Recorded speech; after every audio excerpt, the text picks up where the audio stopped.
আমাদের ভিতরে অনেকের প্রশ্ন আসে যে মুহররম মানে হাই হোসেন, হাই হোসেন, হাই হোসেন। একটা শ্রেণী আছে না সমাজে, এই কাজগুলো করে, দেখবেন খালি গায়ে হয়, লোহার খঞ্জর তৈরি করে, এইভাবে করে পিঠের মধ্যে মারে, হাই হোসেন, হাই হোসেন, আর পিঠ দিয়ে রক্ত বের হয়ে যায়। পবিত্র কালামের মধ্যে আল্লাহ তাআলা সরাসরি বলছেন, এমন কোনো কাজ করো না যেটা তোমার নফসের উপরে ক্লেশ হয়, কষ্ট হয়। নিজেকে কষ্ট দেওয়া হারাম। নিজেকে কষ্ট দেওয়া, সবাই বলেন না কেন? তো আমি আপনি জানার পরে যদি নিজেকে কষ্ট দেই, স্বাভাবিক আছি। নিজের মধ্যে অনেকে দেখবেন ওই যুবকরা হাত মাত কেটে ফেলে, কাটে না? প্রেমে ব্যর্থ হয়ে হাত কাটে। এটাও তো নিজেকে নিজে কষ্ট দেওয়া হচ্ছে, এটা হারাম। নিজের আত্মহত্যা বলে একটা জিনিস আছে। আত্মহত্যা করা কি? নিজেকে কষ্ট দেওয়া যদি হারাম হয়, নিজের আত্মার উপরে কষ্ট দেওয়া তো আরো বড় হারাম। কি কথা বলেন ঠিক কি? তাহার মানে আল্লাহ তাআলা বোঝাতে চাইলেন না কোন মানুষকে কষ্ট দিতে পারবে না। যদিও আমাদের দেশের এক শ্রেণীর মানুষ আছে, তারা বলে আমরা হুসাইন রাদিয়াল্লাহু আনহুর মহাব্বতে, ইশকে, আমরা যেহেতু আলী রাদিয়াল্লাহু আনহুর ঔরস থেকে এসেছে, আমরা বেশি মহাব্বত করি। এক শ্রেণীর মানুষ আছে, বাংলাদেশ, পাকিস্তানেও কিছু অংশ আছে, ভারতেও কিছু অংশ আছে, ইরানে আছে, ইরাকে আছে, আফগানিস্তানেও আছে।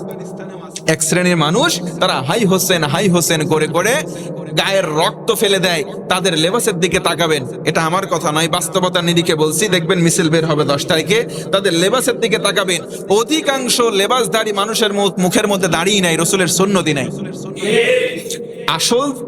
আসল কাজ না করে তারা হাই হোসেন, হাই হোসেন করতেছে, নিজের নফসের উপরে জুলুম করতেছে। এই কাজগুলো করাটা একেবারে খামখেয়ালি আর বোকা মানুষের কাজ ছাড়া জ্ঞানী মানুষের কাজ হতে পারে না। মুহররম মাসের 10 তারিখে সর্বপ্রথম যে কারণটা উল্লেখ করেছেন সেটি হলো, এই দিনে ফেরাউনের কবল থেকে নবী মূসা আলাইহিস সালাতু ওয়াস সালাম হেফাজত পেয়েছিলেন। জোরে কোন সুবহানাল্লাহ।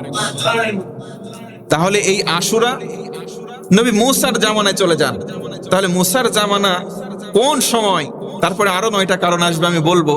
তাহলে ইমাম হুসাইন রাদিয়াল্লাহু আনহু কারবালাতে শাহাদাত বরণ করলেন। কারবালাটা হয়েছে কবে? In recent past. নবী সাল্লাল্লাহু আলাইহি ওয়াসাল্লামের অনেক পরে। কি কথা বলেন ঠিক কি না?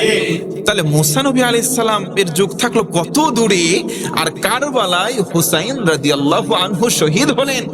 এটা এই তো আমাদের কিছু সময় আগে। তাহলে বোঝা গেল না এই আশুরা ইমাম হুসাইনের কারণে সম্মানিত হয় নাই, বরং এই আশুরা অনেক আগে থেকেই সম্মানের। কথা বলেন ঠিক কিনা? তার মানে আমরা এই কথা বলতে পারি, এই আশুরা ইমাম হুসাইনের কারণে সম্মানিত হয় নাই, বরং এ কথা দ্ব্যর্থহীন কণ্ঠে বলতে চাই যে এই আশুরার কারণেই ইমাম হুসাইন সম্মান বেশি পেয়েছে। এটা বুঝুন যে আশুরার কারণে ইমাম হুসাইন রাদিয়াল্লাহু আনহু সম্মানিত বেশি হয়েছেন। বাই মিরাকেল তিনি এই দিনে শাহাদাত বরণ করেছেন। হয়তোবা এই কারণে আল্লাহ তার সম্মানটা গোটা বিশ্বময় বাড়িয়েছেন, কিন্তু তার কারণে আশুরার মান বাড়ে নাই।